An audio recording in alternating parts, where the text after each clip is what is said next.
अस्सलाम वालेकुम। Today's topic is तफ़हीम। आज हम उर्दू की एक अहम मौजू की तरफ आएंगे जिसको हम कहते हैं तफ़हीम यानी कि कॉम्प्रिहेंशन।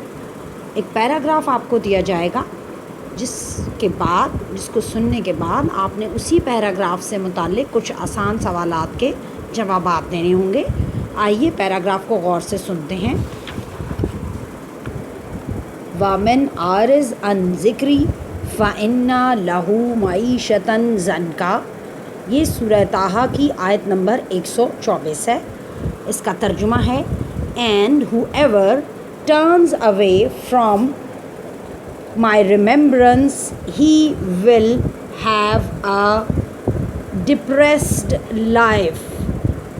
इसका उर्दू तर्जुमा सुन लीजिए। तो जिस किसी ने हमारे ज़िक्र से एराज़ किया तो उसके लिए ज़िंदगी का गुजारा मुश्किल होगा, तो उसके लिए मईशत तंग होगी। मईशतन ज़नका यानी मईशत तंग होगी। मईशत को आप गुज़रान के मायनों में भी ले सकते हैं। पैराग्राफ सुनिए। आज के दौर का एक अहम मसला डिप्रेशन है जिसका शिकार हर दूसरा फ़र्द है।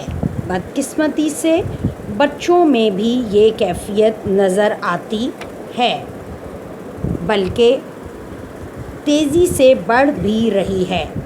तिब्बी लिहाज से इसकी जो भी वजूहात हों, लेकिन बहरहाल इस मर्ज़ की हतमी और यकीनी वजह की तरफ सूरह ताहा की आयत 124 वजाहत करती है। तर्जुमा बताता है कि अल्लाह के ज़िक्र से एराज़, मुँह मोड़ना या अपनी ज़िंदगी से ज़िक्र को निकाल देना डिप्रेशन, तंगी और बेसकून ज़िंदगी की सबसे बड़ी वजह है। लेकिन इत्मीनान तलब बात यह है कि इसी आयत मुबारका में दरअसल इस अहम मसले का हल भी मौजूद है, और वो है अल्लाह का ज़िक्र। जी हाँ, कुरान ही कहता है अला बिज़िक्रिल्लाहि तत्माइन्नुल कुलूब। जान लो कि अल्लाह का ज़िक्र ही दिलों को इत्मीनान देता है।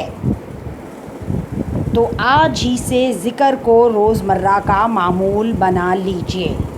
पैराग्राफ आपने सुना, इसे गौर से पढ़िए और अब इससे मुताल्लिक़ सवालों के जवाब दीजिए।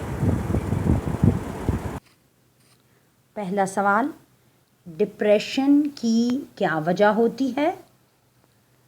ये मसला तेज़ी से क्यों बढ़ रहा है? कौन कौन से लोग इस मर्ज़ का शिकार हो रहे हैं? आप डिप्रेशन के किसी मरीज़ को क्या मशवरा देंगे?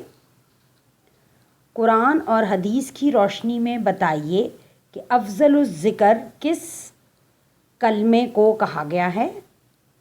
अमली काम, कोई सी 3 तस्बीहात अपना मामूल बनाइए। किसी दोस्त को कोई ज़िक्र तजवीज़ कीजिए।